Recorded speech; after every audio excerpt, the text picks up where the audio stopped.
반갑습니다. 개구리입니다. 오늘은 여러분들과 함께 뉴질랜드 그린랜드 얘기 한번 해보려고 합니다. 그린랜드. 뭐냐면은 최근에 뭡니까 이게 그린랜드와 관련해 가지고 세계 뉴스, 월드 뉴스에 대해서 굉장히 많이 뜨죠. 특히 뭡니까 정권가에서 우리나라뿐만 아니라 미국의 그 주식이 이 그린란드와 관련해서 오르락내리락하고 그린란드에 대한 결과가 어떻게 될 것이냐에 따라서 주식 시장이 요동치고 뭐 이렇게 하고 있죠.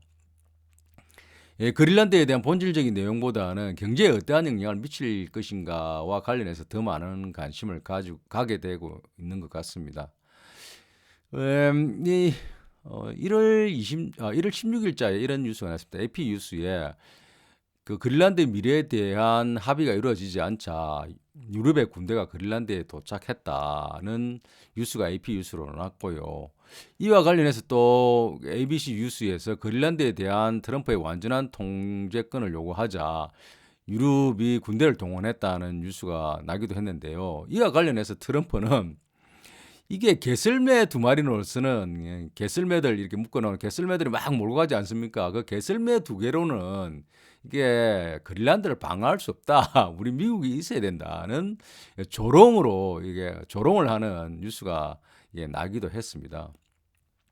이 그린란드와 관련해 가지고 여러분들 아마 이 그린란드 최근에 그린란드와 관련해서 이 지도를 이렇게 보면은 우리가 평소에 보는 지도로 가지고서는 지구가 둥글다는 것을 이야기 좀 감각적으로 이게 뭡니까?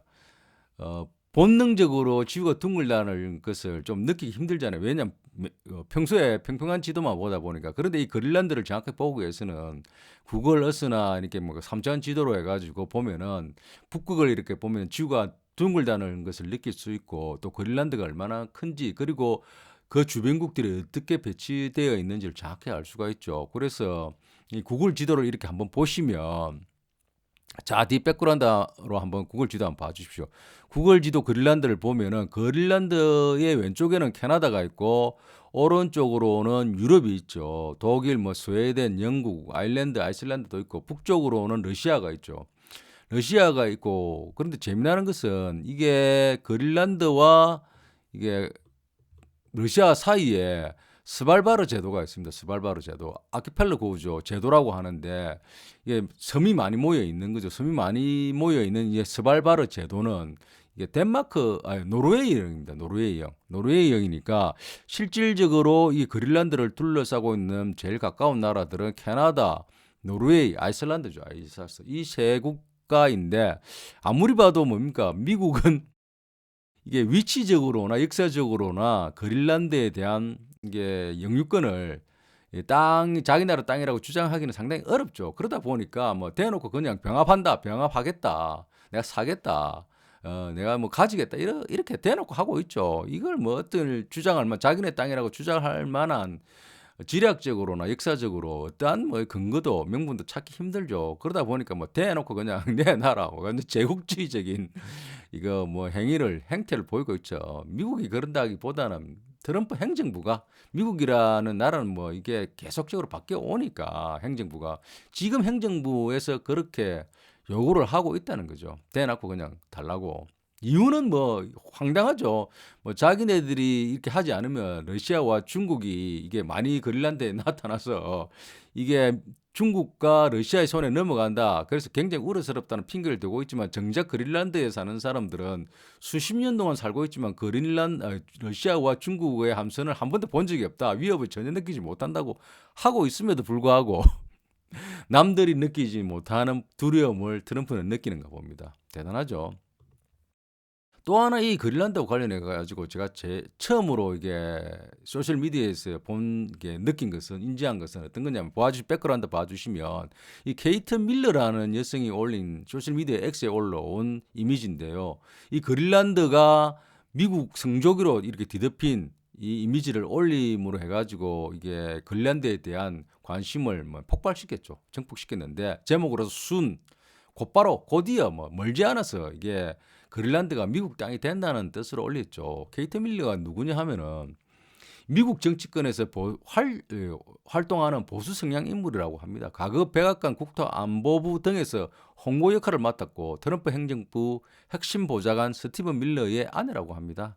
그러니까 뭐 쉽게 말하면 정치권에서 몸담고 있는 보수 성향의 이게 인플루언서라고 뭐 이게 활동을 하고 있는 인플루언서인지는 모르겠으나 활동을 하고 있는 사람이다라는 것을 알 수가 있죠. 자, 이와 관련해 가지고 이게 트럼프가 많은 제안을 했는데요. 이 제안의 역사를 보면 트럼프 이전에 1946년 해리 트루먼 대통령입니까? 해리 트루먼이 그 당시 금액으로 이게 1억 달러로 이게 그린란드를 살려고 했었다고 합니다. 당시 기준으로 금화로 1억 달러를 제안하고 그린란드를 매입하겠다 했는데 사실은 뭐 매입하지는 못했죠.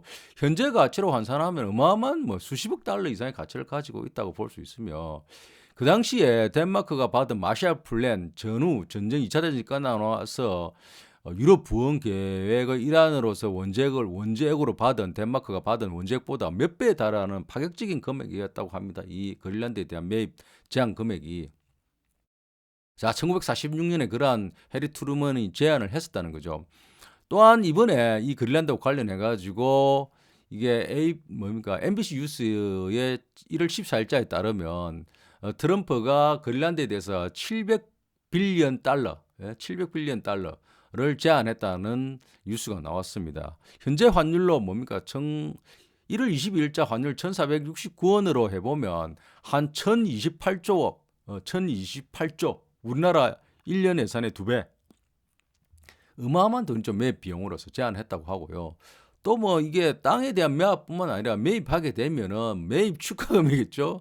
이 시민들에게 그린란드 시민들에게는 10만 달러, 약 1억 5천만 원 정도를 지급하겠다, 인당 지원하겠다고 했다고 합니다. 어마어마한 돈이죠. 하여튼 뭐 미국에 뭐 팔기만 하면은 그리고 미국 시민이 되는 순간 뭐 돈 보따리를 안기겠다고 했음에도 불구하고 그린란드 시민들은 그린란드는 매매의 대상이 아니다. 사고 파는 물건이 아니다라고 하면서 그린란드뿐만 아니라 이게 덴마크 뭐 유럽의 많은 도시에서 미국이라보다는 트럼프 행정부를 규탄하는 집회가 열렸습니다. 언론에 대해서 많이 보셨죠. 자, 이와 관련해 가지고 다음으로 그린란드 역사에 대해서 한번 왜 그러면 이와 같은 미국에 대한 제의나 보상에 대해서 그린란드와 유럽은 극구 반대를 하는지에 대해서 그린란드의 과거와 현재에 대한 역사를 보면은 좀 이해하기 쉽습니다. 야, 역사에 보면은 최초로 그린란드에 대해서 뭐 최초라기보다는 문서가 남아있는 기록하는 문서에 의하면 아이슬란드에서 추방당한 노르웨이 바이킹 붉은머리 에릭이라는 사람이 이게 982년이라고 뭐 보면 되는데 그 정도의 시기에 이게 아이슬란드에서 쫓겨나가지고 유배를 당해가지고 그린란드로 갔다고 합니다. 그러니까 그린란드는 아이슬란드보다 훨씬 북쪽으로 가가지고 더욱더 살기 힘든 곳이지 않습니까? 그럼에도 불구하고 더 많은 사람들, 자기가 그쪽에 쫓겨갔으니까 더 많은 사람들을 정착민을 유도하기 위해서 이름을 그린란드로 불렀다고 합니다. 그린란드로 들으면 초록의 땅이잖아요. 초록의 땅. 아이슬란드보다는 훨씬 살기 좋은 타는 의미에서 그린란드라고 붙였다고 하는데 유인하기 위해서 그렇게 이름을 붙였다는 거죠. 그래서 굉장히 이렇게 번성을 했다고 하는데 한 500년간 번성하던 그 도시 그 그린란드가 15세기에 소빙하기가 오자 이게 유럽과의 단절 등으로 흔적도 없이 이러한 정착지 등이 사라졌다고 합니다. 그 이후에 이게 1200년경에 이게 이누이트, 툴레 이누이트 족이 캐나다에서 이게 유입됐다고 합니다. 현재 그린란드의 직계 조상이라고 합니다. 직계 조상은 그러니까 캐나다에서 왔다고 보면 되죠. 이 캐나다에서 건너온 이누이트 족이 이게 북극 생존 기술이 아주 뛰어나가지고 바이킹이 사라진 이 섬의 실질적인 주인으로 되었다고 합니다. 그 이후에 1721년에서 1953년의 역사를 보면은 1721년에 노르웨이 선교사인 한스 에게데라는 분이 다시 바이킹 그 선조들이 바이킹이지 않습니까? 선조들의 땅을 찾고 기독교를 전파하기 위해서 다시 그린란드를 상륙했다는 거죠. 그래서 그린란드가 다시 유럽의 영향권에 들어갔다고 합니다. 그래서 이게 역사가 흘러 뭡니까? 덴마크와 노르웨이가 연합왕국이 되고 그 연합왕국령 아래 그린란드가 있었는데 1813년에 킬 조약으로 노르웨이와 덴마크가 분리될 때 이 그린란드는 덴마크로 남게 되었다고 합니다. 그 이후에 1953년에 식민지형으로 계속 남아있던 그린란드가 식민지 지위가 폐지되고 덴마크의 정식주가 되었다고 하고요. 1979년에는 자치권을 이렇게 획득하고 2009년에는 뭡니까? 국방과 외교만 제외하고는 모든 분야에서 독자적으로 결정할 수 있는 자기 결정권을 이렇게 획득했다고 합니다. 이 짧게 이렇게 그린란드 역사에 대해서 알아보았는데 그럼 현재는 어떠냐? 현재의 그린란드와 덴마크와 미국의 주요 지표를 비교해 봄으로써 그린란드가 어떠한 정도의 위치를 차지하고 있는지를 한번 알아보도록 하겠습니다. 국가 지위는 그린란드는 덴마크 왕국 내의 자치령이라고 하고 그다음 덴마크는 주권 국가하고 EU 회원국이고 미국은 연방공화국이죠. 면적은 그린란드 면적이 216만 제곱킬로미터로 세계 12위라고 합니다. 섬치고는 어마어마하게 크죠.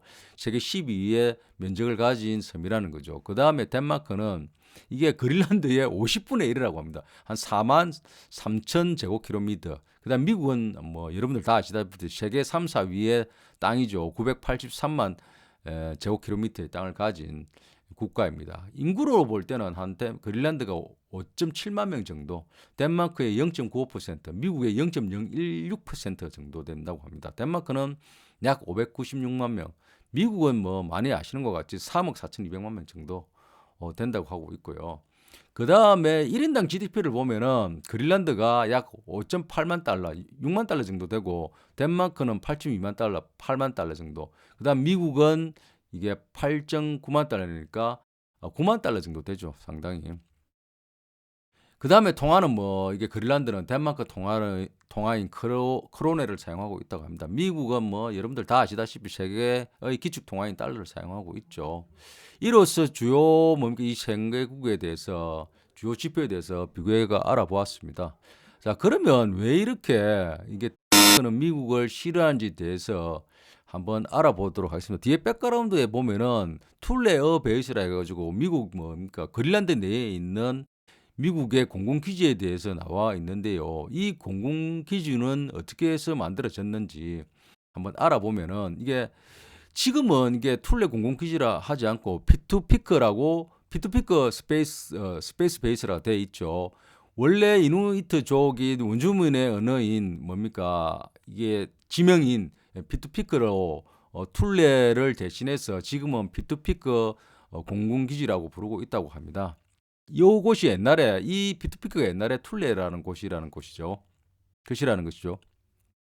그래서 이와 관련해서 한번 역사를 보면은 1951년에 그린란드 국방협정을 이라는 게 있습니다. 이게 뭐냐면은 1951년 4월 27일에 체결된 협정인데 이게 미국이 이게 에어베이스 공공기지를 획득하게 된 협정입니다. 뭐냐면은 세계 2차 대전이 끝나고 미국과 소련이 냉전 시대에 들어가자 유럽의 여러 나라들이 이게 소련에 대한 위협감을 느낀 거죠. 위협감을 느끼다 보니까 또한 미국도 마찬가지로 소련에 대한 위협을 느끼자 미국은 그린란드 내에 피투피크를 포함한 여러 지역에 국방구역을 설정하고 이곳에서 군사 활동을 할 수 있는 사실상의 무기한 자유이용권을 얻었다고 합니다.